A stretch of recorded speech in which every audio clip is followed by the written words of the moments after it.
Hey there, internet friends. Welcome to another episode of That Nerdy Site Show, a weekly podcast where the team members from That Nerdy Site get together to talk about our lives and all of the nerdy things we love about them. I'm your host, Trevor Starkey, and joining me as always, Cameron Abbott. How you doing, Cam? Hey, what's going on, everybody? What's going on is today is going to be our Captain America Brave New World review and spoiler cast, as is commonplace after one of these big new Marvel movies. So as always, we'll kind of do our spoiler-free impressions first, and then we'll dive into full spoilers. Timestamps for each of those are below. We basically just got out of the movie. We went and saw it, and then came basically straight here to sit down and record our thoughts. We haven't even really talked about our thoughts on it to each other following the film, so there's going to be kind of like first impressions for both of us. If you like what you hear, please remember to like, subscribe, rate, review, share the podcast with your friends, all that fun stuff. So Cam, kicking us off here with our initial first impressions, kind of spoiler-free review of Captain America: Brave New World. What did you think? It's good. I think that this is when we're talking about our post-Endgame kind of existence, right? Like, we've seen some real lows with Quantumania, I feel, and then we've had some like higher ends. But like we've had a lot of stumbles. We've had, Doctor Strange Multiverse of Madness. We had I'd say this kind of stands atop that pile in a way. Does it capture the thrill and excitement of Captain America Winter Soldier? No. I'd say and I think this will continue to be the frustration for a lot of MCU fans out there is like the bar was set so unbelievably high with so many great movies that became these tent posts that we had the rest of this, the rest of the tapestry that is the MCU kind of laid on. And so we're adding to it and everything they add to it is good. A lot of stuff gets pulled up here from previous Marvel films to kind of be like, oh, it's not if you're thinking, oh, we're just going to make this a siloed story about, Sam as the Captain America. It's not. Captain America deeply within the woven fabric of the MCU. It's going to play on that. And it's going to touch. I think that there are a lot of I have a lot of feelings about this film that are both positive and negative. But overall, this is my easier review is this is a 7 out of 10. This is a it's good. It does it has moments where I'm oh, that was really great.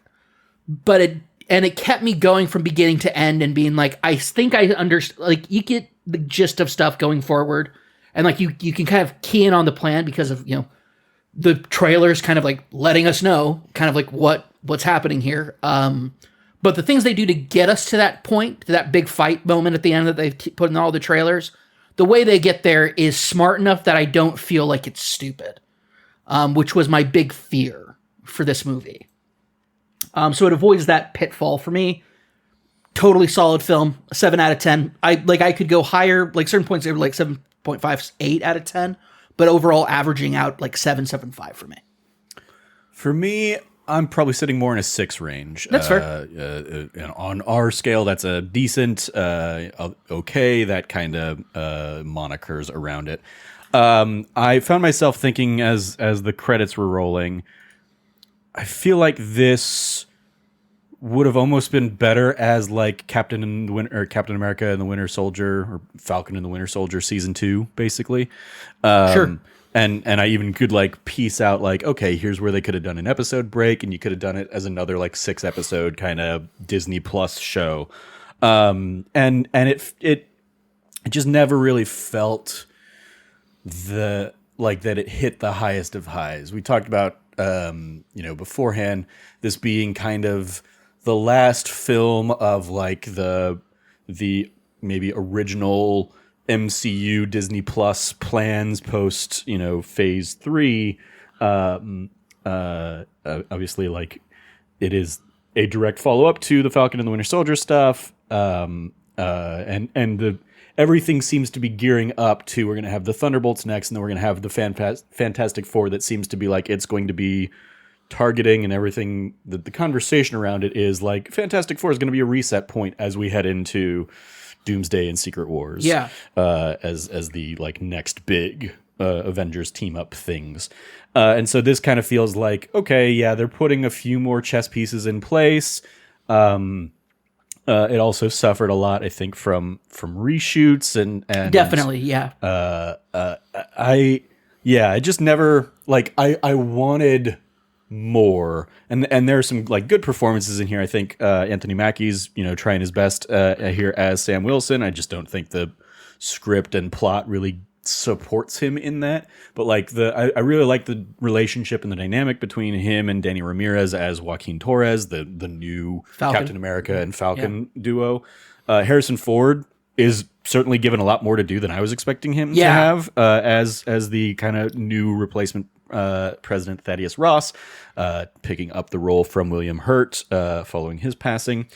Also, way more involved in the film than I thought he was going to be. Yeah. So much more involved. Yeah. Not just had stuff to do, intentionally at a center focal point for this movie. Was not expecting that. Yeah.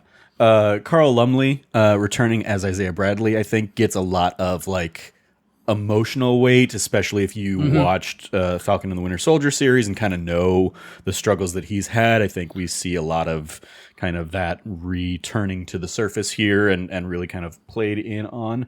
But like then everything else is just kind of like, oh, they're here to do a fight scene, or they're here to be fodder, or they're here to be a sub big bad until we get to the big bad, and I just didn't feel like the script really did much,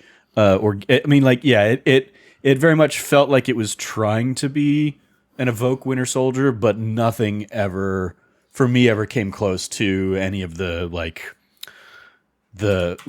real like espionage thriller of Winter Soldier. Yeah, it doesn't hit that. Like there were a few moments where I was almost anticipating like, oh, there's going to be like, it's too quiet in this scene and these characters are just kind of having some, back and forth banter. That seems like as somebody who was expecting more of a Winter Soldier, I was expecting a lot of scenes to be like cut off by an explosion out of nowhere kind of moment. And so like I was bracing for that, and then it never came. Yeah. And so yeah, there was a lot of stuff like that where I was like, I remember the trailer that came out that had like really cool kind of graphics and like screen splits and stuff like that to evoke that kind of espionage type film. Like that, nowhere to be found in here in this film, and I think the film is worse off because of it. Because yeah, it just didn't really wow me. And then we'll talk about it maybe a little bit more in spoilers, but there's a lot of stuff where it's like, okay, I don't understand why these characters are doing the things that they're doing. They don't really follow in terms of like what you've established or even what this movie internally is establishing. And so there are some things that just kind of feel like out of left field for the sake of a screenwriter to get to the next beat or to write somebody out. Ultimately just kind of my first impression here walking away from it is like, all right, yeah, I'm just kind of getting through this. The last two trailers before the movie started were Fantastic Four and then Into the Thunderbolts one. And I'm like, okay, let's get through this one. Let's get through Thunderbolts next. And then I'm excited for Fantastic Four again.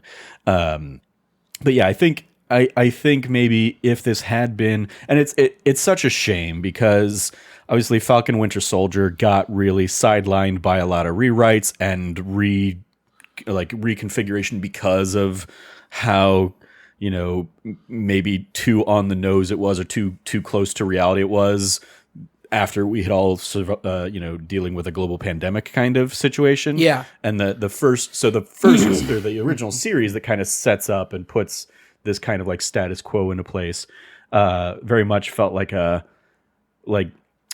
already hamstrung a little bit. And then this also seemingly, okay, well, we had to change a whole bunch of things around because of, third party external forces that are happening in the MCU and around the MCU, and different actors, legal woes or whatever. It seemed like this very much got kind of shuffled into, okay, well, here's where we can slot it in because we said we were going to do a Cap 4, and ultimately, like, I feel like this doesn't really move the needle one way or the other in terms of like really getting the excitement going, especially after like we had the only movie that came out last year being Deadpool and Wolverine. It was like, okay, they took some time to try and like reconfigure and like maybe, bolster some things. And maybe that's what the intent of the reshoots were, but they didn't help with this one. I feel like this didn't feel like it was like, even with reshoots, it still felt like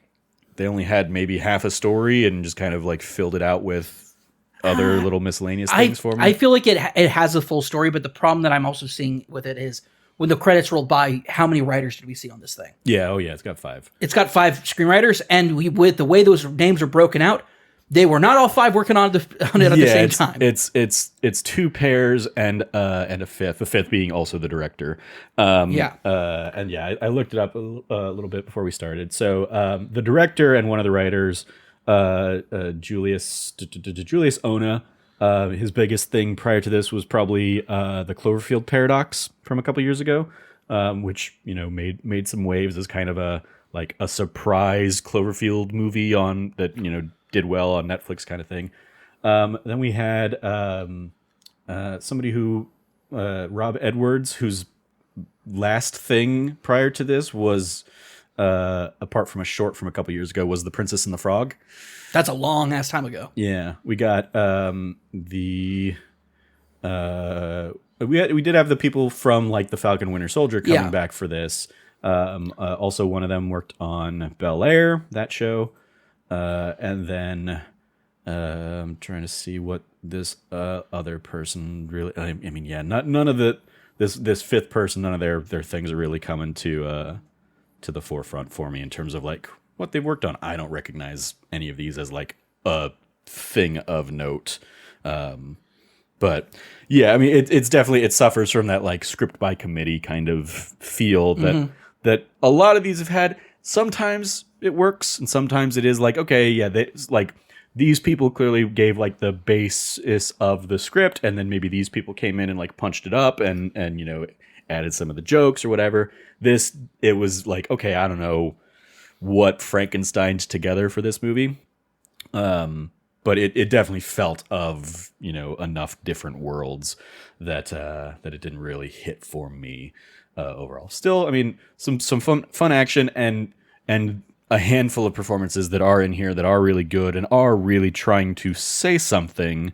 And like in the context of the MCU as well as like in the larger context. Obviously, Sam's big struggle in a lot of this movie, much like it was in Falcon and Winter Soldier, is living in the shadow of Steve Rogers, and trying to live up to that ideal, and how successful or unsuccessful he might be in that, which also kind of speaks to like it does the thing that so many of the like Disney Plus show to movie things have done, where it's like it doesn't really, like, it almost undoes the growth that he had made, because he kind of went through that arc in the last one and ended with a whole big spiel about like, we're gonna be better, I'm gonna be better, and that, and then he's kind of almost back at ground zero again. I disagree with that. I feel like this is not him suffering under the shadow of Steve. This is his first, I'm out of the shadows. I'm out of Steve's shadow. I am being my own Captain America. But I also think like this is not a strong story for him as a launch pad for him as Captain America. I feel like this was supposed to be like, it's Brave New World. It's supposed to be this big first outing of this, this guy who's just a guy.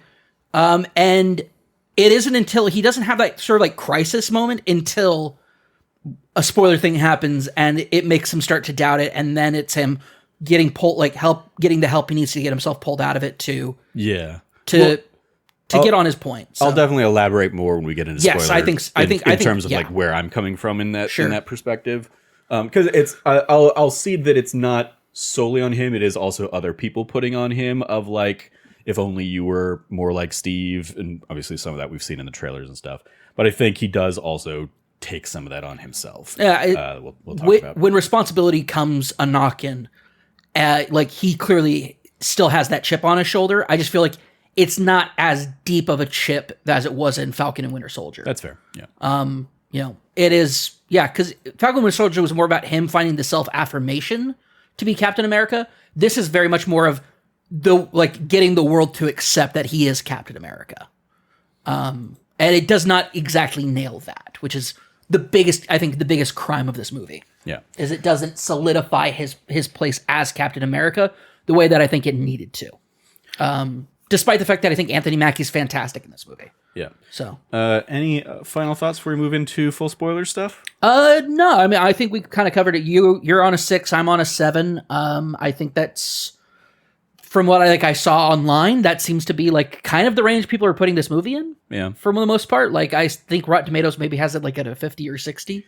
Yeah, and ultimately, I think there's such an element of like that feels very disappointing because I think the Cap trilogy is one of the better trilogies of the Marvel movies. So like Cap 4 being a little bit of a letdown in regards to that. And obviously, like Civil War is much more like an Avengers, 2.5 than a Cap movie, but it still also really centers around Cap and Bucky in particular. And yeah, for my money, like it's always been Winter Soldier's been the best of the Captain America trilogy, and I think just because of how wonderful that was and how many I did not like. It was in a movie where it was like, okay, we all know Bucky Barnes is the Winter Soldier because, any of us that have any kind of access or knowledge of comics can, know that. But it's still going to be a surprise to the character. So, okay, cool. But then the surprises of the rest of the movie that we didn't see coming were some of the real shock factor of that one. It's also an incredibly important point is that also, if you were a big MCU fan, you were probably watching Agents of S.H.I.E.L.D. at the time. And they timed for the release of the movie with the reveals of Hydra agents in S.H.I.E.L.D. That was a big multi-level twist happening on TV in the theaters.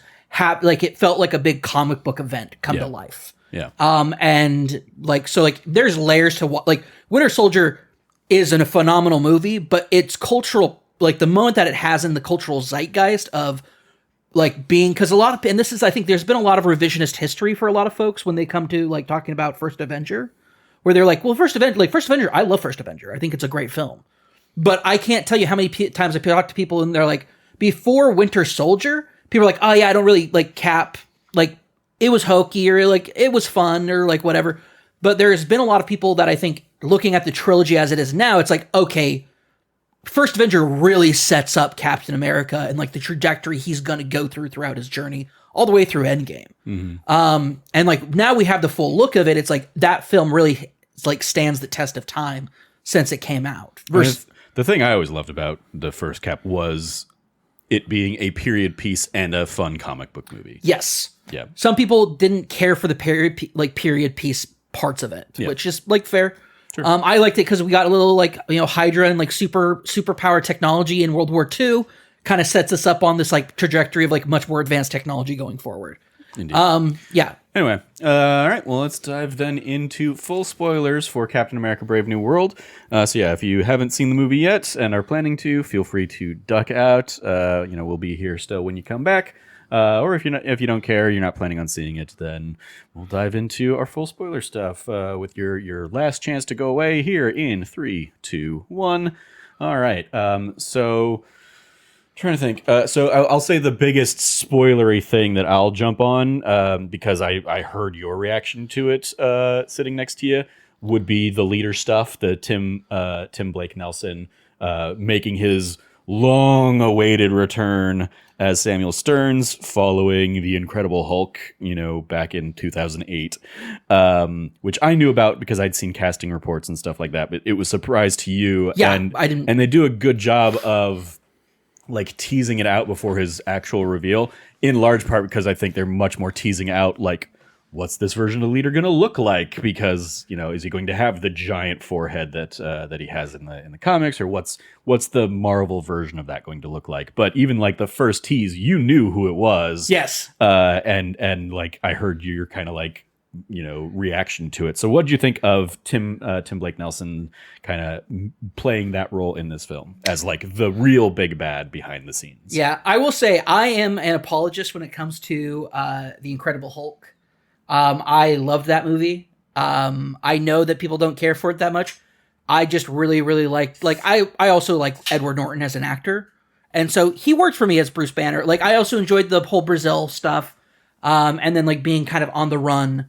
I know a lot of people were like, you know, there was not enough Hulk in the Hulk movie for that one, but I like that aspect of Bruce Banner and everything. And I love Liv Tyler as Betty. So her coming back also at the tail end of this was fantastic for me. He is such an the setup of the Incredible Hulk was like the Incredible Hulk's next villain is going to be the leader, and for it just to powder out and we don't get another one because of, you know, contract issues with.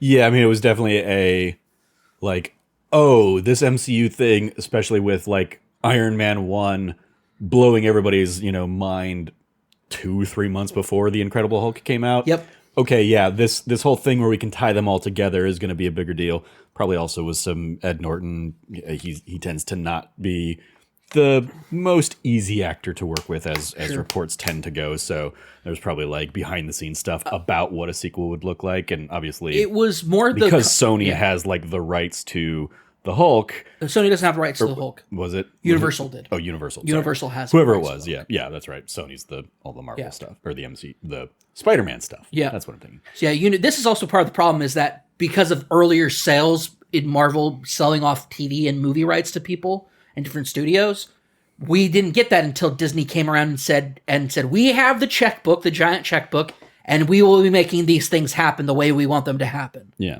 But that's why you're never going to see like an Incredible Hulk show or an Incredible Hulk movie from Marvel and Disney. Yeah. The closest you can get is like Thor Ragnarok, where he's like a supporting / second lead-esque kind of thing. Or you can get something as similar as She-Hulk, because She-Hulk is a definitive separate property from Hulk. Yeah.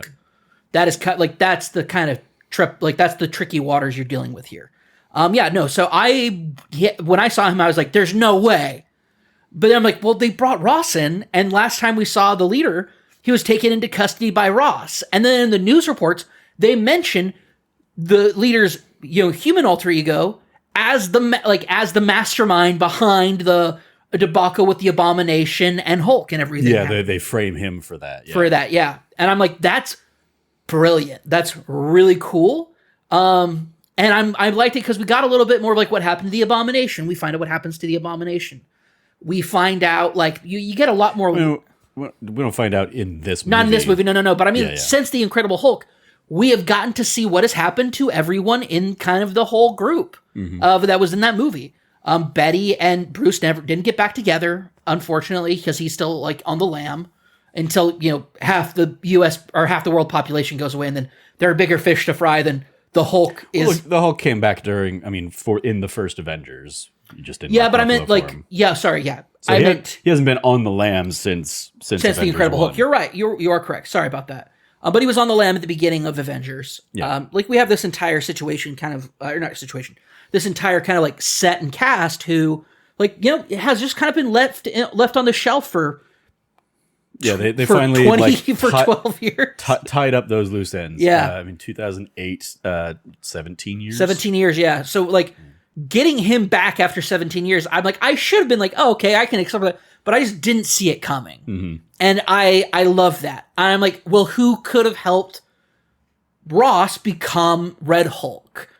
This makes sense. Yeah, this makes total sense. And then finding out, oh, well, Ross, and it's like, well, he seems like he's a better guy. It's like, nope, Ross has spent the last 17 years being an absolute monster. So there's elements there of like, well, no, that hasn't really been set up by any of this stuff. I mean, if we're supposed to believe what this movie is saying, it's that like, okay, then the leader was probably the real mastermind behind the Sokovia Accords or whatever, and like Ross was just a puppet on his string kind of thing. But Ross was also using him to become, you know, to move up the ranks, but he hasn't been moving up the ranks. He was very happy to be just Thunderbolt General Ross for the longest period of time when it was still William Hurt. It's very clear that from what they described in the film, this is what I took away from it, is that Ross has not been using him to climb the ladder. Ross has been using him to secure like American military dominance. So creating weapons, doing all sorts of stuff like that. And then it's not until Ross's heart is about to give out that he goes, like, he has the leader do that to like basically save his life. we don't know when that happened at what point, but we do know that Ross also pumped him full of even more gamma blood. They said that they juiced him with it. Yeah. So he got, like, it was even worse than it, like, when we leave him in the Incredible Hulk, he's on the ground, his head is so swollen and massive, he can't lift his own head. And, like, clearly they've done, he's blind in one eye. Like, they've really turned him into, like, a pseudo Javier Bardem, Skyfall, like, looking guy, like, deformed and, just gross. Mm-hmm. I love that aspect of it. I love the design of, like, the brain as, like, the skull is, like, too soft, or, like, whatever the issue is. Now the skull is just the shape of his brain. Love that aspect of it. I like that they didn't give us, like, the enormous head that has to be, like, propped up and held up by something. It's done, I think, really well. And also straight up Unabomber vibes when he puts on the hoodie and the sunglasses, just straight up, like, Unabomber. Yeah. I also like that he has, like, when he's getting his hands dirty, he only gets them as dirty as he possibly needs to. But when he's controlling other people and leading other people the way that he was, wanton violence, just tons of violence. And I'm like, it's very interesting to see a, like, not a restraint, but a, like, using his, like, getting in and out of places instead of over, like, committing just massacres of people. Yeah. Not annihilating all of the SEAL team, just waiting for their commander to take a moment away from everybody else to go in and do it. Yeah, there's a lot of elements of, like, okay, but, like, what for me, a lot of the plot issues surround the leader of, like, okay, if he's a guy it's that, like, extremely weak. Plot-wise, it's extremely weak. Works around all these, like, statistical probabilities, and he's seen the numbers, and so he knows what's going to happen before it happens. Okay, that's like a script writer's, get out of jail free card. 100%, and that's why it's weak. But it's also like, why did he wait until now to really pull the trigger and start, doing this stuff with Ross? Well, because he wants to. Ross is, like, doing a big redemption arc, right, publicly for the people. Yeah, got elected president. He's like, we're all about togetherness. Very, like, I'm gonna do this, like, this the Celestial Island Accords or whatever it is. But I mean, the movie is putting us in the position of it saying to us, he's only able to put himself into that position because the leader has already, like, given him the path to that. Yeah, because he was supposed to pardon him. Yeah. That's the whole point. He was supposed to pardon him, and after 5 months of him being president, like, and the leaders run the numbers, he knows Ross is not going to pardon him now. Mm-hmm. And so at this point, he knows that, and so, like, that's what the trigger is that Ross became president but didn't pardon him. Yeah, the real thing with the leader ends up, for me, that breaks down entirely is, like, his end of, like, I had to get my hands dirty, so the only way I can, like, play this out the way I need to play it out now is to turn myself into you, and we just get that, like, weird, like, feeling very reshot scene between him and Sam, because it feels like they're on completely different sets or green screened in or whatever. The entire last, like, I want to say last eighth of the movie is all so badly green screened. Yeah. I especially when he's standing, for the most part, enough action and there's enough visual effects going on the screen for the fight with Red Hulk to be, like, not too jarring of a CGI fest. But when everybody's just standing still and talking on that giant fucking green screen, I'm just so, like, this is not good. Yeah. The blending around Anthony Mackie when he's having his, like, monologue scene in that moment where he's talking, and I'm like, I can see, like, the visual outline around Anthony Mackie of where this was chroma keyed in. Like, this is not great. And it speaks to reshoots. Mm-hmm. This entire, like, because the other actions of the other CGI stuff, the in-flight stuff around the Celestial Islands, all of that stuff happening, like, looks good. I enjoy that. I think a lot of it comes down to that's probably where they put the money behind, was those kinds of things. Smart. And I like so, it, yeah. They do still have, like, limited time and budgets to Sure. get some of this stuff. And if any of this stuff is reshoots, it's like, okay, yeah, you're all right. Well, we had significantly less time to polish that stuff. Yeah. So I think while also still having to, like, get those big set pieces. Also, I figured out who Seth Rollins was supposed to be. Yeah, we're both pretty sure. Or I'm guessing Copperhead, like, yeah, the guy that he fights at the beginning of the middle, the big heavy at the beginning. Now that I'm also bringing that up, Copperhead, Did not see the Serpent Society being a villain. Yeah, stable here. I mean, one of the other reports is that Giancarlo, I'm going to say Esposito, because I follow Dan Merle on, and he does like YouTube videos and stuff. And every time he talks about Giancarlo Esposito or Esposito, he says it Esposito and then throws in a clip of Giancarlo Esposito saying, "Hello, my name is Giancarlo Esposito," and this is and basically him. So the man himself is saying it that way, yes. but we've all, been it's conditioned to say Esposito. It's because everybody was tricked into thinking he was Mexican. Yeah. In Breaking Bad, in reality, he's black and Italian. Yeah. But like one of the reports is that like this is the Ariana Grande effect. People thought Ariana Grande was Latina. Yeah. And his entire character, the Sidewinder character, seemingly added in those reshoots from what I understand. Like it was he was not originally in kind of the first treatments of the film, and it wasn't until the reshoot, which is why a lot of his stuff is just him and Sam Wilson basically. I'm okay with that. Yeah. I liked his character enough as kind of like the B villain to also be like it's also like if you're gonna have the leader be a secret and be a big reveal, then you got to have some bad guy in the trailers.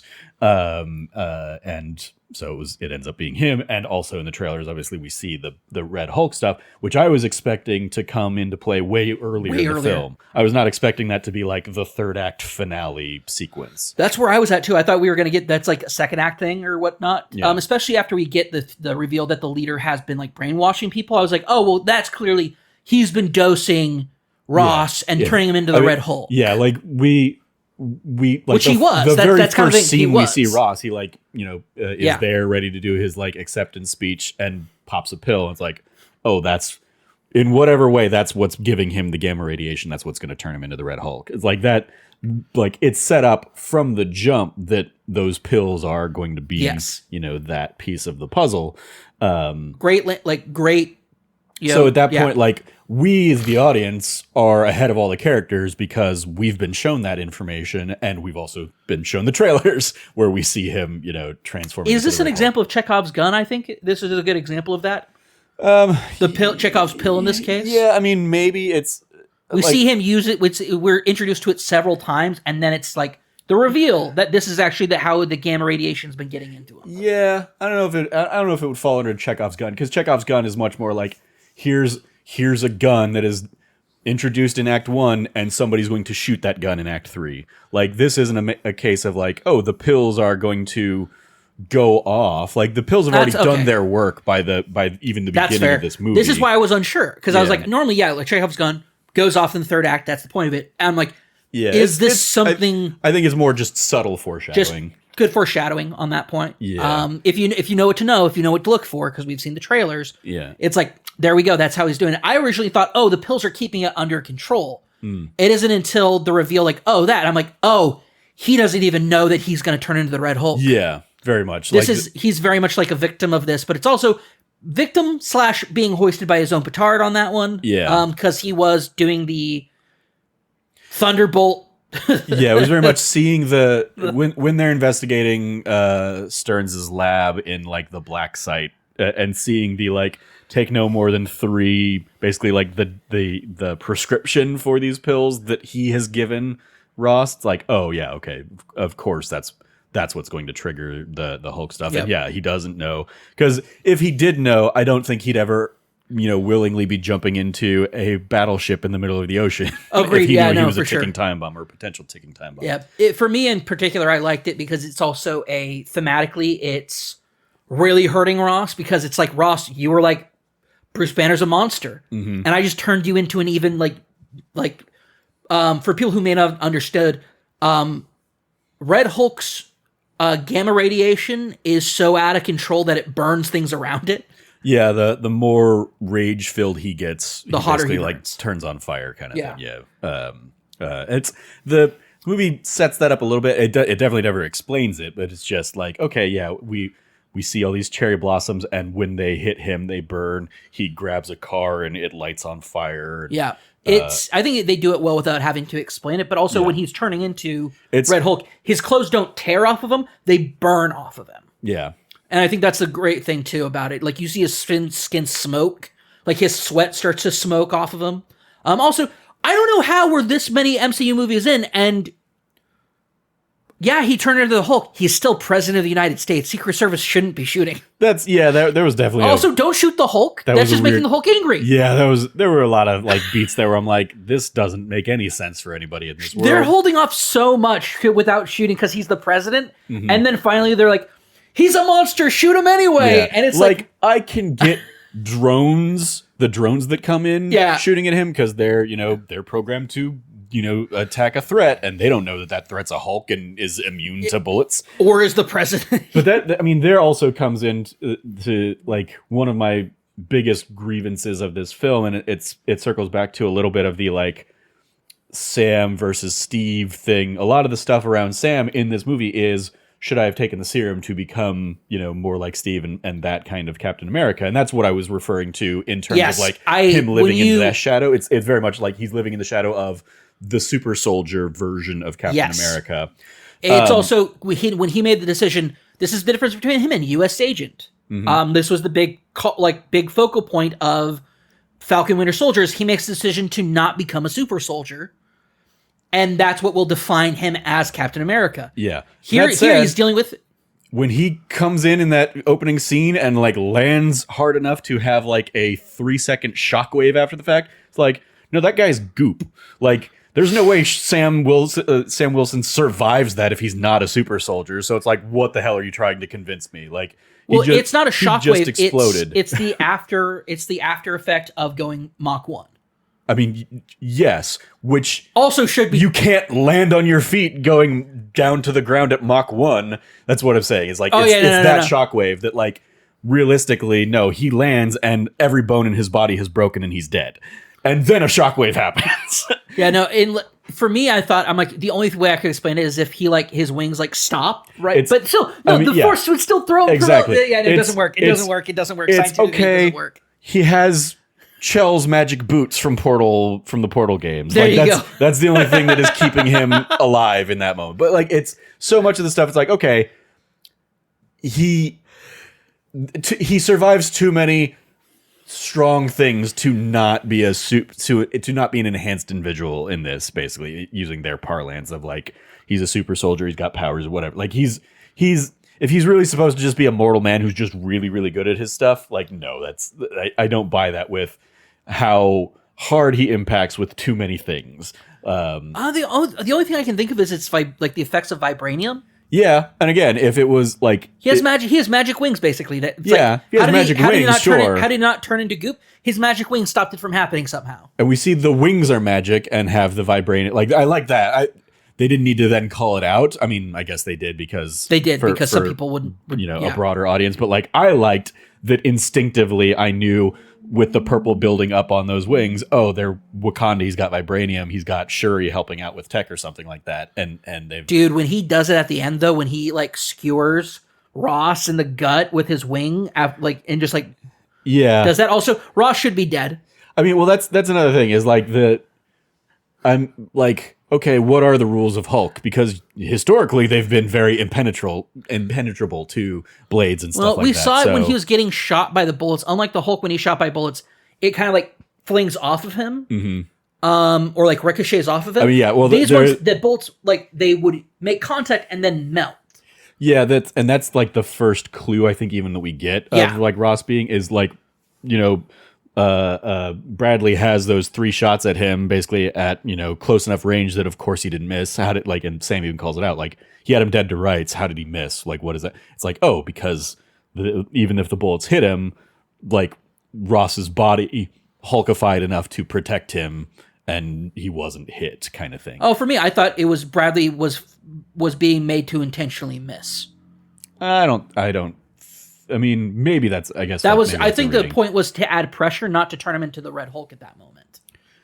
I'm not saying it turned him into the Red Hulk, but I'm saying, the Hulkification still happened? He could have, he could have in the way that he could have hulked it out. Well, the thing was always like one of the best lines of the MCU Hulk is Mark Ruffalo being like, "I put a gun in my mouth and the other guy spit it out," or I put a bullet in my head and the other guy spit it out. It's like it's okay, yeah. The trying to shoot him, the body is going to protect itself. Yeah, that makes sense. As it needs to or when it needs to. That's fair. Yeah, I think also, anyway. yeah. So, but regardless, I thought it was like, okay, vibranium seems to be something that can penetrate, which is like the only thing we see like do any damage is the like vibranium daggers that come out of his wings. So yeah, those are the only things that penetrate him. And then on top of that, it's which imagine what those do to a regular person. Oh yeah, no, I'm like, oh, so you're telling me that the Falcon just the Captain America here just straight up kills things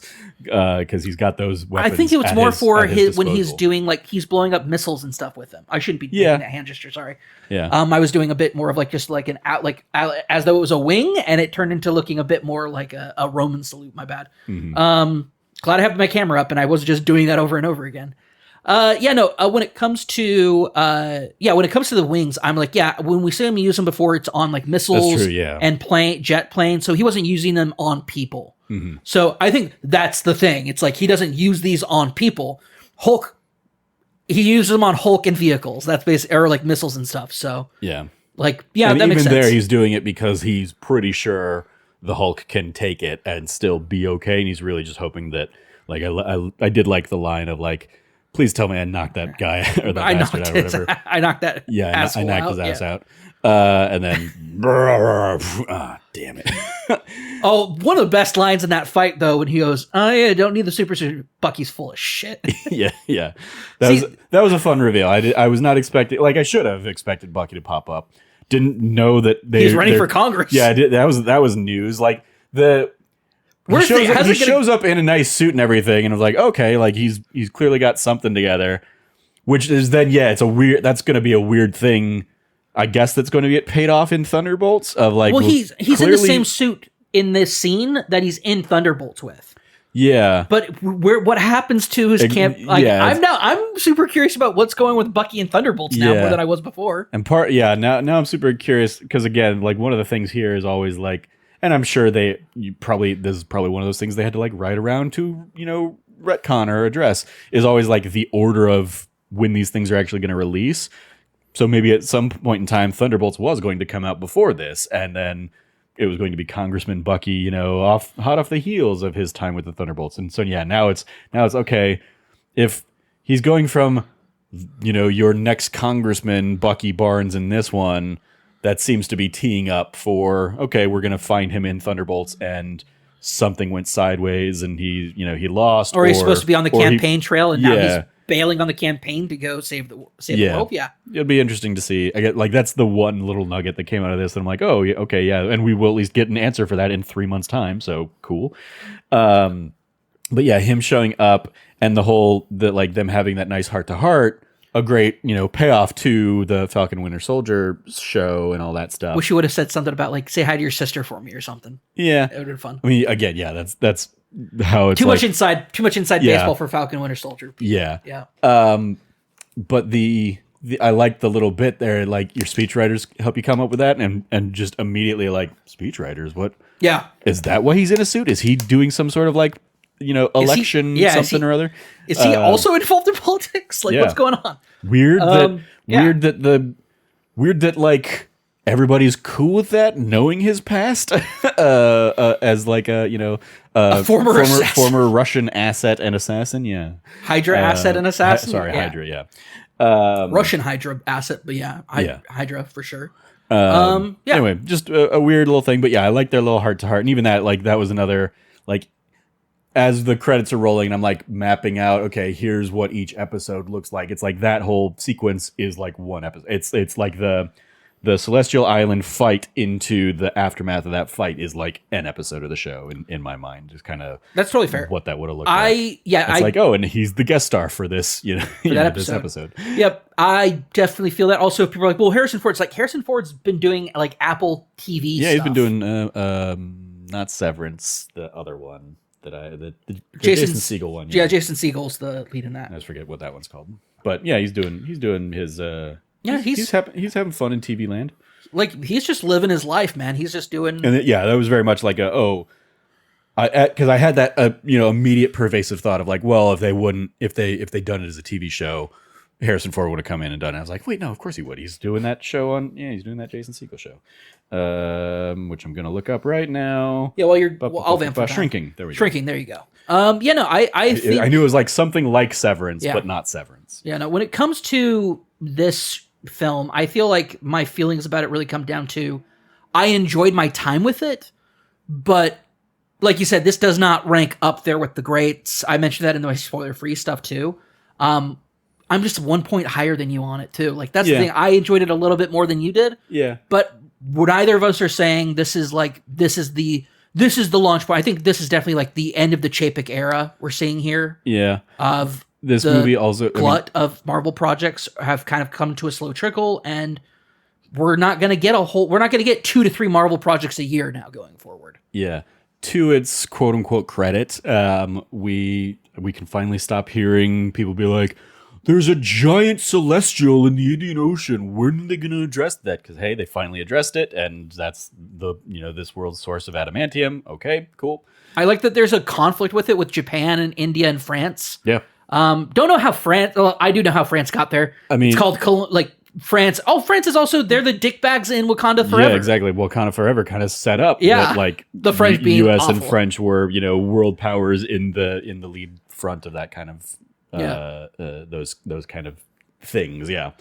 I think it would. In my personal, I was like, interesting that China and Russia aren't brought into that one. That's playing it safe. That's playing it safe. I mean, like the thing. Honestly, here's where my mind went.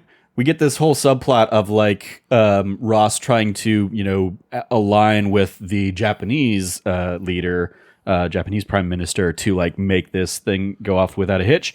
And I'm like, I'm amazed that wasn't a Chinese president to try and pander to the Chinese market, which Marvel loves to do. Yeah, it's weird they didn't do that. Yeah. I wonder if it was like original script before it got revised to Japan. Yeah, maybe. This is also there's a lot of like lines in here too that I'm like, I have a feeling like this may have had a greater emphasis on unity as a country. Yeah. Doesn't really. Maybe it's just our Ross current... coming out there with a big old together in the background. Yeah. It's like, this would hit differently in a non-Trump, regime. And if you wanted to make it work, just be like, hey, remember how everybody started killing their neighbors when we found out about Skrulls?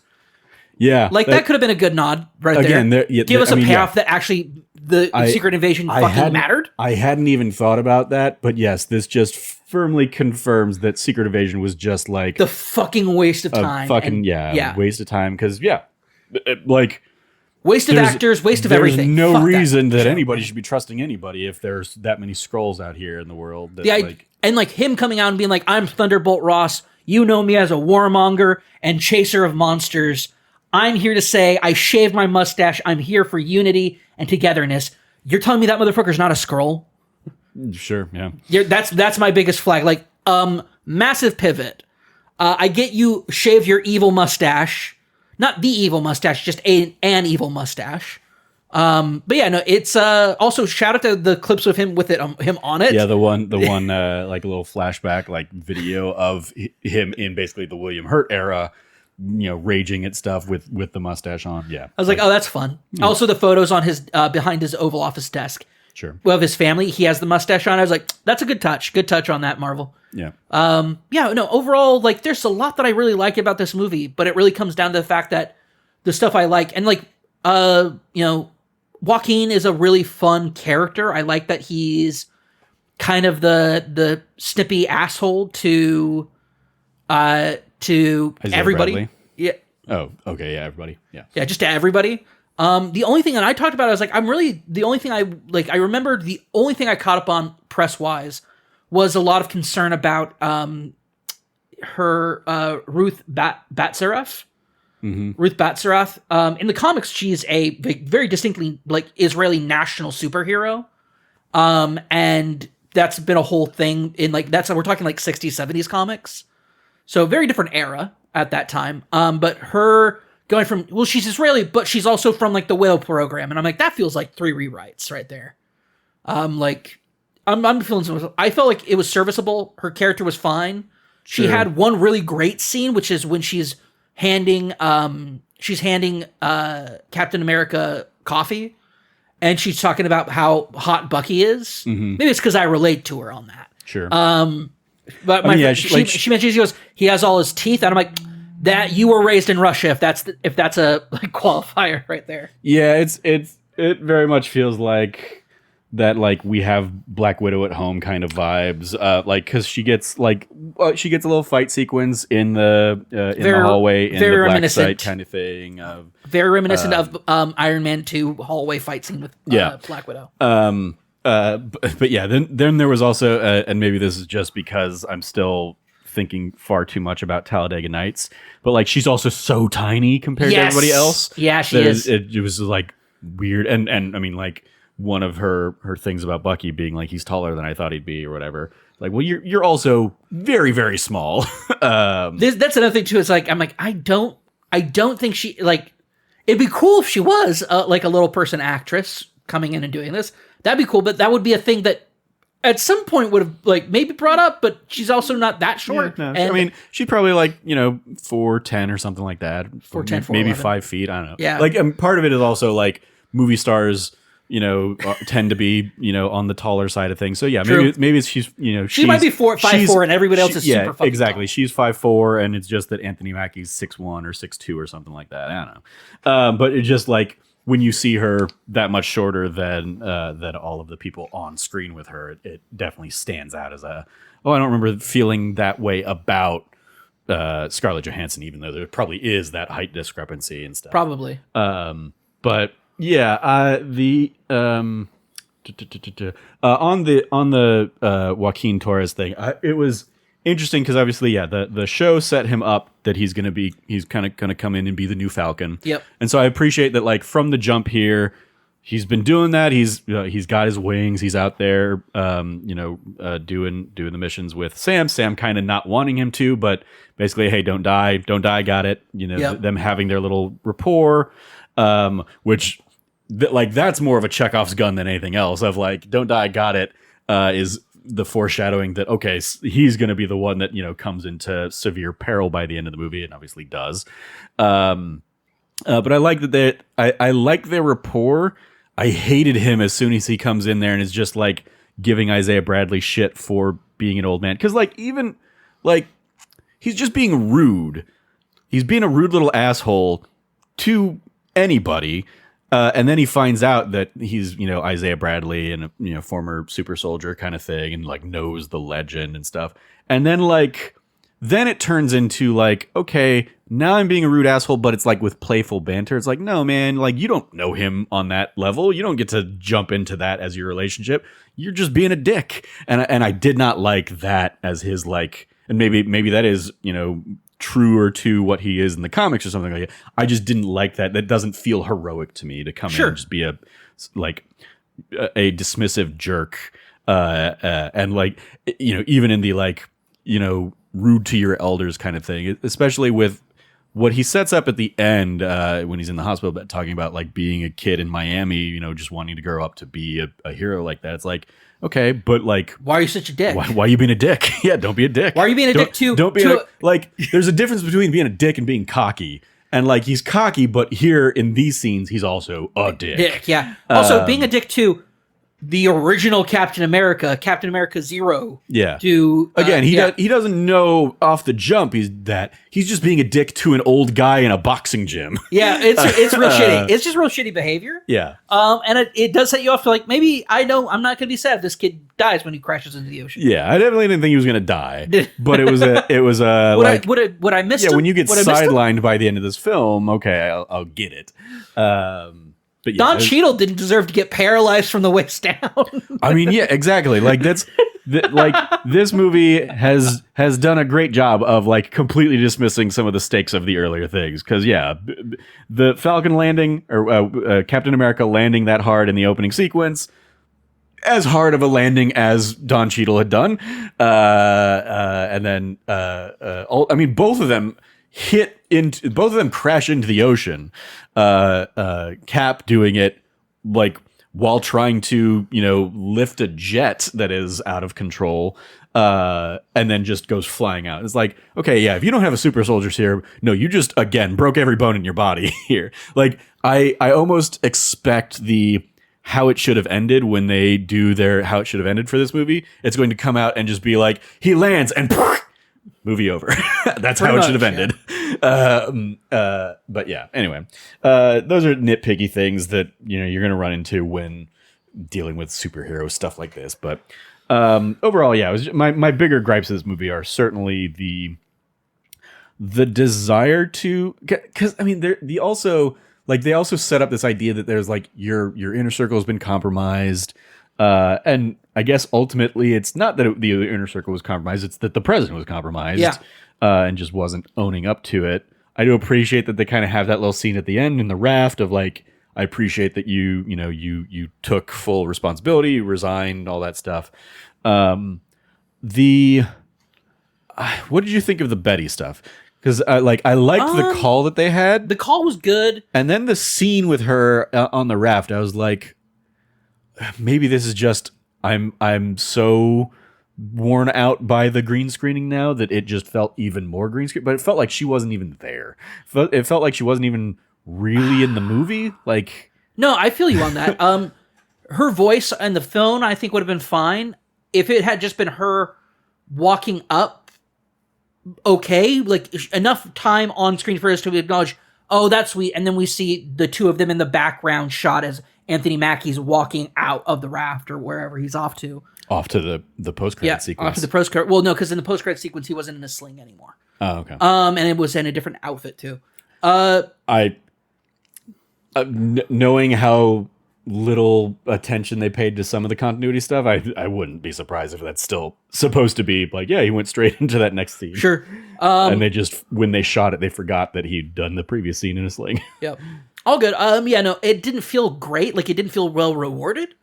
But at the same time, it was not enough that I was like, this is egregious. Yeah. There's also the whole thing, like, they set up this imagery of, like, the two of them in the, in the cherry blossoms. It's like, okay, I mean, that's something that you're only establishing in this movie. If it had been set up in The Incredible Hulk, and maybe it wasn't, maybe I just don't remember that about The Incredible Hulk at all. I doubt it, though. Because, yeah, why would they have, like, keyed in on that element from a movie 17 years ago? It, like, even there, I wouldn't have necessarily wanted this, probably, but, like, I'm surprised they didn't do a de-aged scene of them walking, through with cherry blossoms, like a pre-Incredible Hulk movie of them walking through a park with cherry blossoms or something like that, with the two of them de-aged to, circa 2000 or something Sure. like that. But yeah, ultimately, yeah, it just was like, okay, weirdly, I think, and we talking through it, it's just weird that this is a Captain America movie when it's really almost more so a Red Hulk movie. It really is. Yeah. Like, I feel you on that. The Harrison Ford is given so much of the plot stuff with all his like Red Hulk struggles and being kind of the president that it's almost like he's a dual protagonist here, but like the movie is trying to tell us, no, he's just a supporting character in Sam's story. It's like, I feel like Sam's more of a supporting character in his story based on, how things all play out. It's just not a strong enough Captain America movie. Yeah. And I think that's the problem. For me, it's a 7 out of 10 because it would have been better if Sam had been doing more. It feels like he's doing so much legwork without getting much done. And that's another part of the problem. Like, it's just, yeah, your main villain has the omnipotent power of like, whatever the script needs me to be predicting, getting right, I get right, and whatever it doesn't need me to get right, I get wrong. It is what it is. Like, there's a 99% chance, and Sam's, unpredictability is the 1% I didn't foresee, or what. Like, obviously they don't come out and say it that way, but that's like, he does get the like, you were the one piece of the puzzle I couldn't predict, or something. Like, he almost says something to that effect, and that's why he's there to take Sam off the board, or we see him very viscerally react when Sam, stops the war there at Celestial Island, and we see him like freaking out. But again, then his next course of action is to piss off Ross to the point that Ross is going to turn into the Hulk. He doesn't need to turn himself in for that to happen. There's absolutely no reason he needs to turn himself in. He says that's the only way that's going to happen. It's because he that's what kicks off the questions in the garden. No, the questions were already there. It's no, they said, sure, so and so just turned himself in. Claims you're behind, yeah. I don't know. I feel like still didn't need to turn himself in so much as just leak that to the press, and that would have done the same thing. So it's there's no reason that he needed to turn himself in. I think is where I come down on that. And also it felt like a dangling thread until the post-credit scene where we see he's locked up in the raft too, because it's like, well, how are you going to lock him up? Because he did all this other stuff from behind bars. So what are you going to do to securely take him out of the equation? Well, in this case, in my opinion, it's there's one thing, he's imprisoned in a black site and he's able to manipulate it because he's in isolation that way. Mm-hmm. The raft is multi-celled, constantly monitored, et cetera, et cetera. That's my feeling on it. Also, I think the idea is that he turns himself in because that's the quote unquote what the character would do is the excuse for that. I don't think it's a good reason. Sure. But I also don't feel he's also not a career criminal who got superpowers. He was a scientist who was trying to help Bruce Banner out. Mm-hmm. He was just kind of a pseudo innocent scientist guy who was like, Bruce, your blood could help heal people and be super great for everything. Oh, what do you mean you're actually the Hulk? And that's kind of where things go from there. He was a victim of that incident that Ross caused, and then Ross abused him for years, juiced him up full of gamma radiation to make his brain more powerful, and use him as a think tank. And then it wasn't long until he was using Ross. It really is just, I enjoyed a lot of this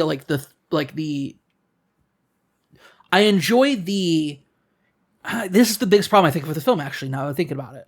It's not a thriller. At no point am I under a feeling of thrill of what's going to happen next. Mm-hmm. It felt way more like somebody said, hey, here's a thriller. And then I read it. I'm like, actually, it's kind of more like a superhero, pseudo detective story, or revealing a government. It wasn't even a government plot. It's kind of the who done it more than something's going on bigger than us. What are we supposed to do? Mm-hmm. I mean, it's definitely, obviously from the opening or the shooting and stuff, it's definitely evoking Manchurian Candidate vibes. Yes. And that's the thriller thing is what is it about this light pattern and the song combo that is able to implant subliminal messaging to turn these people's brains off for whatever they need to do their mission. There's also wild inconsistencies in how long that effect takes hold or whatever. But yeah, it was okay. Even that, the fact that we never really get anything beyond he's figured out how to do mind control. Okay, why was it that song? Why is it the whatever? Yeah. But yeah, ultimately it just the two things coming out of this that I'm mildly intrigued about going into Thunderbolts are, okay, Bucky as, potential congressman going into Bucky and Thunderbolts. What's that trajectory going to be? And are we actually going to get something satisfying to explain how we get from point A to point B? And then B, if now at the end of this movie, Thunderbolt Ross is, in the raft, why is the group so eager to call themselves the Thunderbolts in the next movie? And then we get the we can't call ourselves that. So who is it that looked up to Thunderbolt Ross that much that is pushing for that to be the name of the group? I don't know. Yeah, we'll see. Yep, indeed. Any final thoughts before we move on to, or before we wrap things up? Nope. Yep. I think we're good. 6 out of 10 from Trevor, 7 out of 10 from me.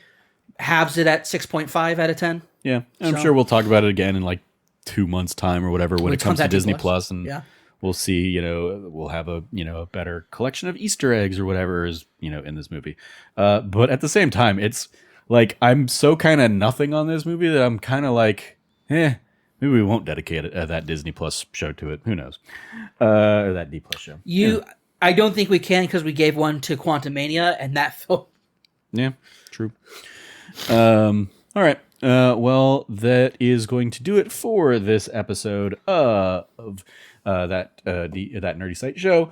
Thank you, Cam, for joining me. You can follow Cameron at revcabot.bsky.social. Anything you want to give a shout out to there, Cam? I want to give a massive shout out to Trevor's patience and willingness to continue to work with me after the debacle that was that D Plus show, Talladega Nights, The Ballad of Ricky Bobby. If you want to get more information about why, feel free to watch that episode. I actually I rewatched parts of it, and I'm like, this is actually a pretty good episode. Yeah, I mean, we definitely have a heated discussion about it because it fosters a discussion. The movie itself is crap. Yeah. But because we can crap on it like that, there's also a lot of interest. It makes for a more interesting podcast than we're we both liked it. Yeah, or something like that. Yeah. Yeah. It definly, it's one of those ones. It evokes a reaction. Yes. And I think it's rare that we get something that intense from you, especially. Yeah. You do tend to have a much more stoic disposition. And so getting that much anger from you is entertaining for the audience, I'm sure. Mm-hmm. So go check that out. Yeah, you follow me at trevorjstarkey.bsky.social. This next week's episode of that D Plus show will be the wrap-up of Your Friendly Neighborhood Spider-Man, the 10 episodes of that series. The last couple episodes come out this week, so we will have kind of the full run of the show to discuss at that point and see kind of the full scope of this first season. So yeah, stay tuned for that, and it will be quite some time before I let Cameron pick again. It's fair. Yeah, or at least before I let Cam pick and go with it unfettered. You might pick something, I'll be like, okay, that's a good one. I know I know the quality of that going into it will be fine. My picks have to be vetted now. Yeah, exactly. No more I don't think that's going to be good. This better be good or we're not going to do it. Trevor, which one is worse? Darby O'Gill and the Little People or Talladega Nights? Talladega Nights, easily. Yeah. Darby O'Gill and the Little People, they're both products of their time. Darby O'Gill and the Little People, a fascinating look at a period prior to, anything I ever really watched. Especially of those early episodes, I'll take Darby O'Gill over Eddie's $1 Million Cook-Off from... from Frank? From Frank, yeah. That was... there have been... mild spoilers for Talladega Nights. There have been very few things I've given an F to. I don't think Eddie's $1 Million Cook-Off was one, but it was the Disney Channel original movie, superhero movie. Oh, yeah. That, somebody picked and then didn't show up for. I forget, was it you? Yeah. That flaked out on that? I didn't flake out. I was unable to attend the episode. It wasn't I forgot. It was, Yeah, you were sick or something. I was sick. I'm calling it flaking out. Okay. Because, yeah, that was one of the worst things I'd ever watched. I watched it still. Trevor, I didn't flake out. I watched it still. Good, okay. I suffered through that movie without too. even being able to podcast about it. Yeah. And be like, God, who was the idiot who picked this one? It was me. That movie, oh God. Yeah, no, that's another one. It's my memory sometimes of these movies, not reliable. Yeah. Anyway, but yes, this next week should be a better one with presumably. I'm enjoying the Your Friendly Neighborhood Spider-Man show. I imagine you are as well. So we will talk all about that on Friday's podcast. You follow all of us over at That Nerdy Site or go to thatnerdysite.com for all the latest from us. Once again, if you liked what you heard, please rate, review, subscribe, share the podcast with your friends, all that fun stuff. Thank you again for listening. As always, stay nerdy and be good to each other.